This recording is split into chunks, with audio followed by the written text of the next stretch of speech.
On l'appelle l'homme en feu. Un homme en feu sous la mer. Une belle idée, paradoxale. L'idée d'un homme qui décida un jour que l'art avait aussi sa place dans les océans.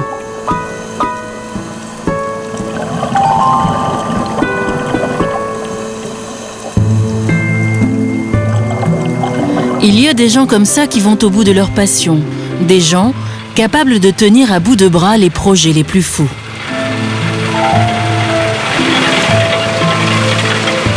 Jason Taylor a su marier ses deux amours, la plongée sous-marine et la sculpture.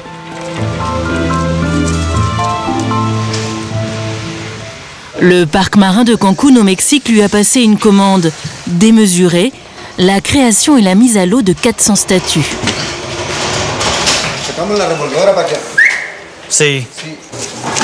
Elles sont presque toutes là, dans l'atelier, en cours de fabrication ou en attente, avant d'aller bientôt rejoindre celles qui sont déjà posées au fond de l'eau.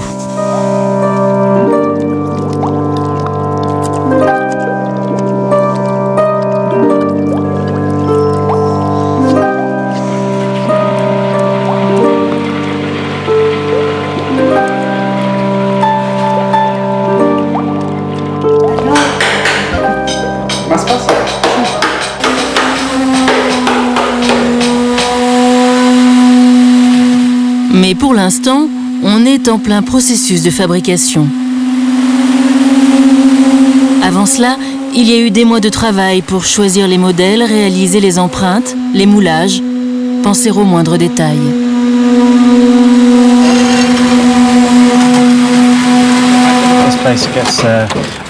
Cet endroit est fréquemment touché par les ouragans. Il faut donc renforcer la structure. On les attache entre elles pour qu'elles ne tombent pas. Les conditions sont dures. Il fait très chaud, il y a des moustiques. On se déshydrate. Le travail est très physique. Le ciment est lourd. Il vous brûle les mains. Quand je parle avec mes amis en Angleterre, ils croient que je me la coule douce avec un verre de pina colada sur la plage. Vas-y, tu peux bouger. Et attention, parce que mon bras est à l'intérieur. Diplômé des Beaux-Arts de Londres, l'artiste anglais est désormais directeur du musée sous-marin de Cancún, El Museo Subaquático. Il a engagé des artistes de la région pour le seconder, photographes, sculpteurs ou peintres. Rodrigo, lui, organise d'habitude des expositions et des installations très avant-gardistes. C'est une chose nouvelle de voir l'océan comme un musée. C'est vrai, des statues solo, ça existe ailleurs, mais on n'a jamais considéré la mer comme un musée. C'est ce qui me plaît le plus. C'est un peu comme l'art de la rue, mais sous-marin. Quasiment comme l'Atlantide, mais en mieux. Casi como el Atlantis, pero mejor.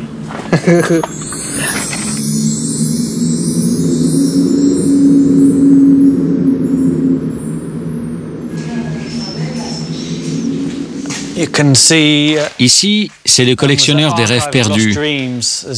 Là, ce sont de vieilles photos et ça, c'est la réplique de la sculpture qui est sous l'eau. L'idée, c'est que c'est un archiviste sous-marin qui conserve les bouteilles qu'on trouve dans la mer, avec leur message à l'intérieur. Il trouve des rêves qui flottent dans l'océan. Les bouteilles nous ont vraiment été envoyées du monde entier par différentes associations.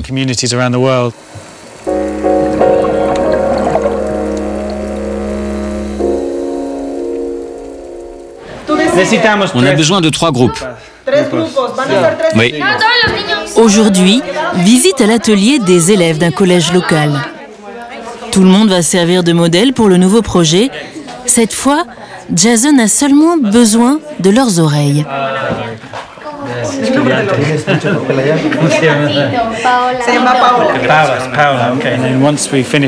Une fois qu'on a le moule, on le remplit de ciment, puis on va les réunir pour faire un arbre qu'on appellera l'arbre qui écoute. L'idée, c'est qu'au lieu d'entendre des voix humaines qui dictent tout, qui parlent tout le temps, au lieu de ça, on écoute le fond de la mer. listening to the reef. Wow.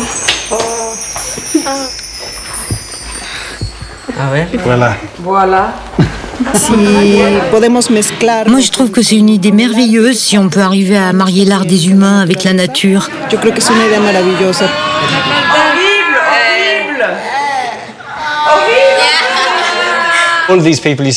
Tous les personnages que vous voyez ici ont tous des boulots différents.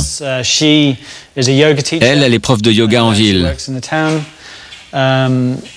Lui, c'est un garde du parc marin. Tous ensemble, ils forment une représentation de la société mexicaine. Traditionnellement, les sculptures célébraient un roi ou une personnalité importante. Là, il s'agit de célébrer les vrais gens, ceux qui font un vrai travail essentiel pour la société. Il s'agit de les montrer, de les immortaliser, de les figer dans la pierre.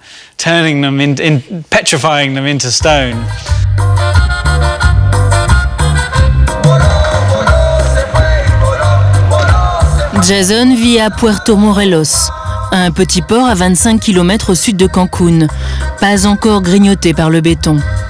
Avec Jason, tout le monde peut gagner sa minute de gloire, comme Charlie Brown, un pêcheur qui aime bien l'idée de passer l'éternité au fond de l'océan. Alors quoi de neuf? Tout va bien. Il y a 12 Charlie Brown. Oh, excellent. 12, hein? Avec toi, ça va faire 13 Charlie Brown à Puerto Morelos. Merci. C'est pas un peu trop, non? Non, je trouve pas que ce soit trop. Ça me plaît.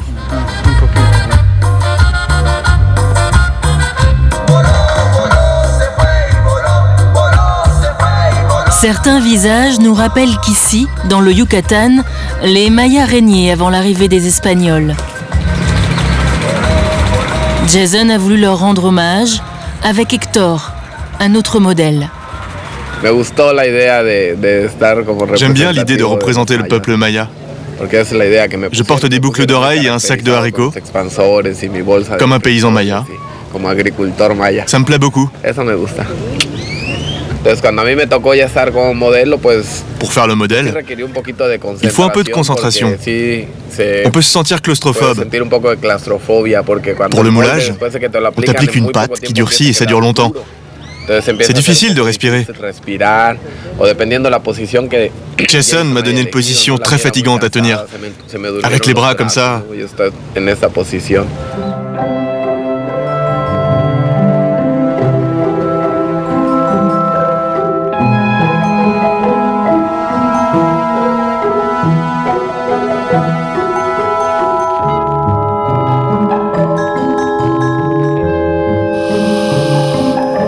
Si le parc marin a fait appel au service du sculpteur anglais, ce n'est pas seulement pour faire joli au fond de la mer, mais avant tout pour protéger les récifs coralliens des environs de Cancun. Bref, dans un but écologique.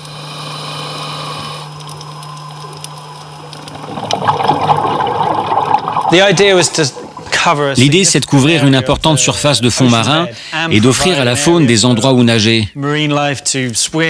Les poissons peuvent se réfugier dans les statues. La matière et la composition du ciment ont été conçus pour encourager la fixation des coraux. Notre but, c'est de créer un énorme récif artificiel.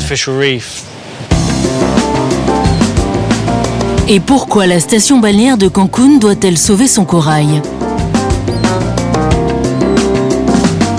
Soleil, chaleur et mer turquoise pour les 4 millions de visiteurs annuels, voilà la recette de Cancun. Un alignement de 25 km de buildings en bord de mer, de nouveaux temples érigés à la va-vite sur la terre des Mayas, qui vit désormais au rythme des vacances américaines.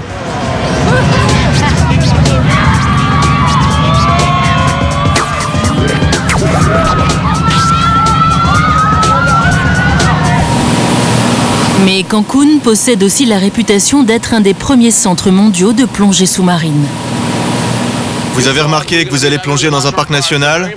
C'est très important. Vous n'avez pas le droit de ramasser quoi que ce soit sur le récif. Vous ne les touchez pas. Gardez vos distances. Et oui, ici on plonge dans un parc marin, un espace protégé. Enfin, en principe. 800 000 personnes chaque année veulent découvrir le récif et presque tous les plongeurs sont des débutants. Résultat, ce sont ces visiteurs qui perturbent la vie marine.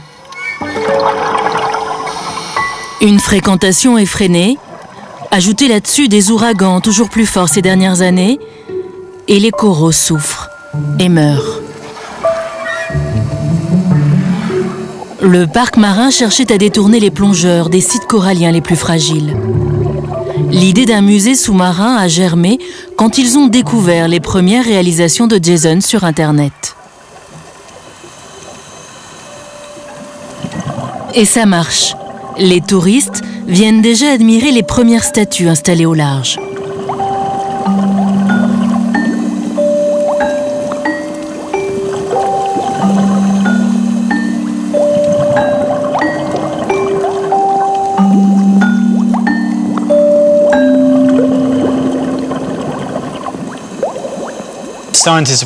Les scientifiques prévoient que dans 50 ans, on va perdre 80% de nos coraux.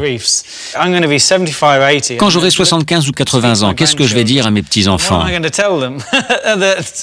C'était magnifique, mais on a tout détruit? Ma génération a tout détruit?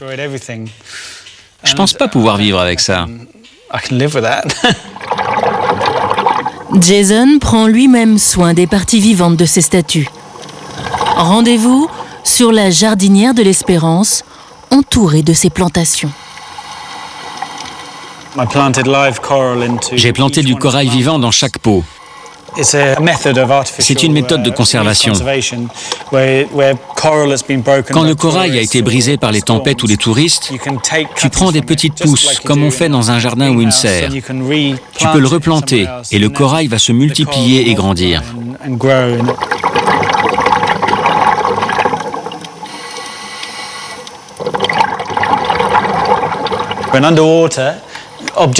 Sous l'eau, les objets paraissent plus grands, plus proches que sur Terre. Les perspectives sont différentes. La lumière change tout le temps. Les mouvements de la surface de l'eau se reflètent sur les sculptures.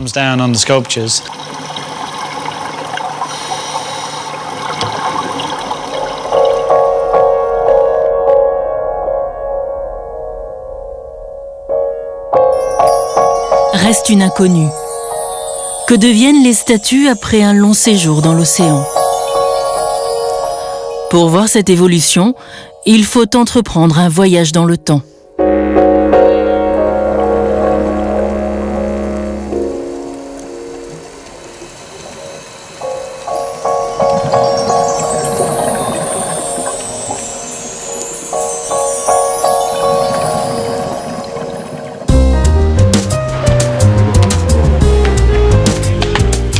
Nous voici à la Grenade, une petite île des Caraïbes. Salut, comment ça va, Roger? Ça va très bien. Ça fait plaisir de te revoir. Ouais, je suis content d'être venu.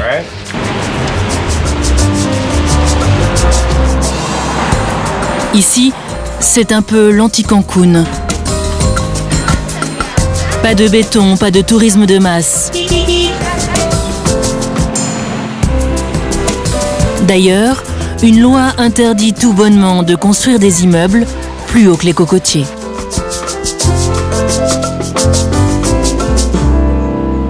Jason revient en terre de connaissance après 4 années d'absence. Plongeur professionnel dans sa première vie, après avoir parcouru toutes les mers du monde, il choisit la Grenade pour monter son propre club. J'étais venu ici dans l'intention de reprendre une affaire. Et en fait, au début, le parc de sculpture était plutôt un genre de hobby. Oui, c'était ta passion. À côté, il me fallait une affaire qui me procure un revenu.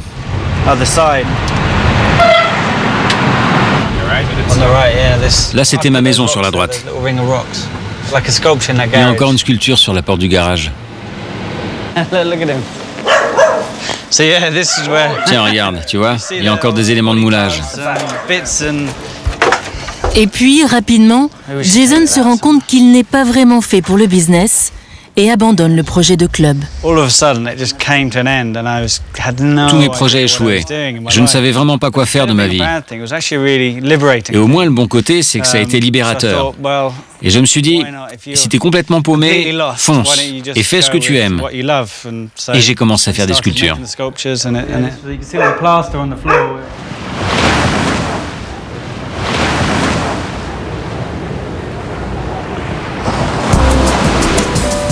Petite visite chez Phil, devenu le gardien des statues depuis le départ de Jason.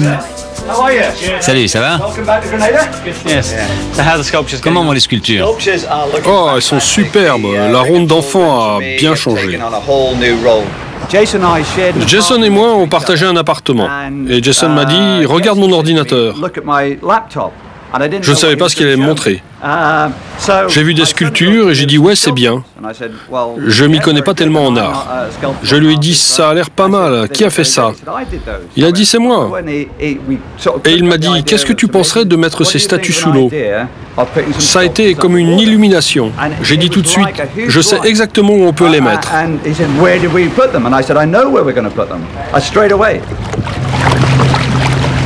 La baie de Molinière n'est pas loin du port de Saint-Georges, la capitale lilliputienne.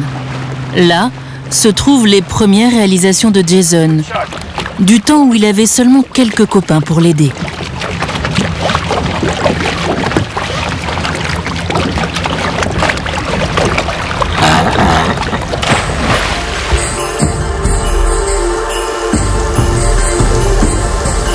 Il va enfin découvrir le travail des ans, des courants et de la vie marine.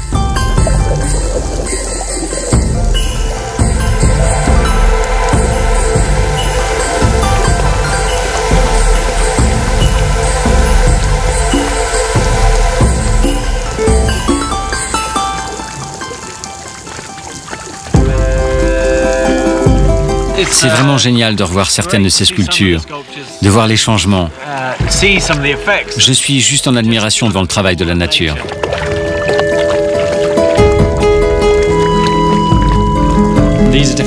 Il y a toutes sortes de plantes marines, toutes sortes d'algues, des éponges qui filtrent l'eau.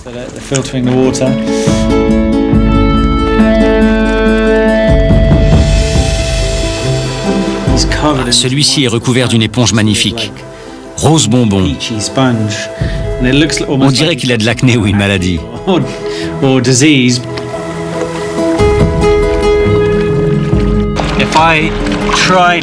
Même si j'essayais, jamais je ne pourrais reproduire les patines créées par la nature. C'est ça qui est merveilleux.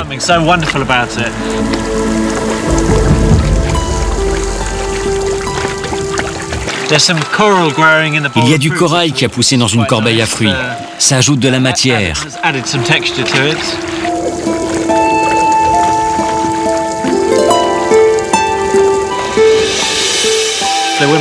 Les femmes couchées dans le sable, c'est intéressant.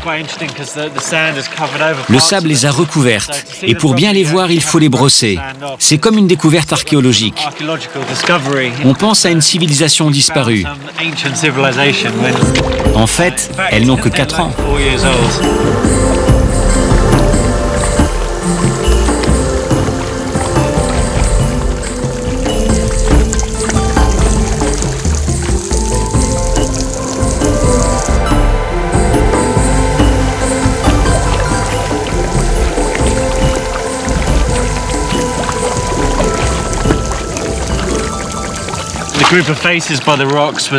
Le groupe de visages dans les rochers a été réalisé avec une école locale.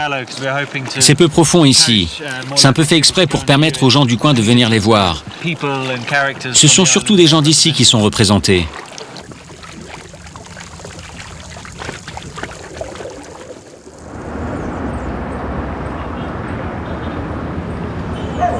Quand Jason a débarqué en 2005 à la Grenade, le pays venait d'être frappé par un ouragan. Les lieux dévastés ont nourri l'inspiration du sculpteur. Retour dans ce que fut le centre de la télévision nationale, où la nature a repris ses droits.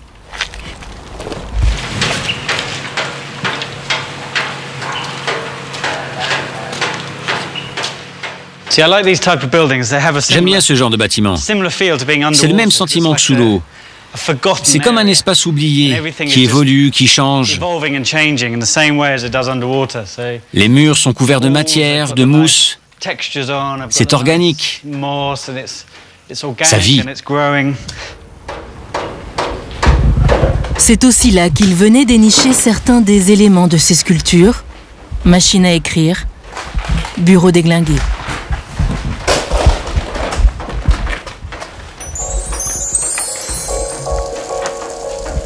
Un homme devant une machine à écrire il y a 15 ou 20 ans, c'était très courant. Maintenant, ça ressemble à une étrange relique.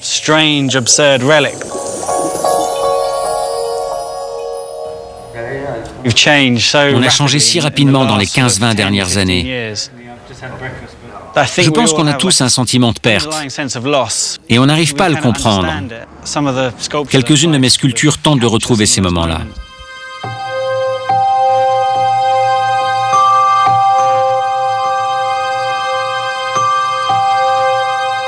Et puis, à l'automne dernier, au large de Cancun, les statues ont pris la mer.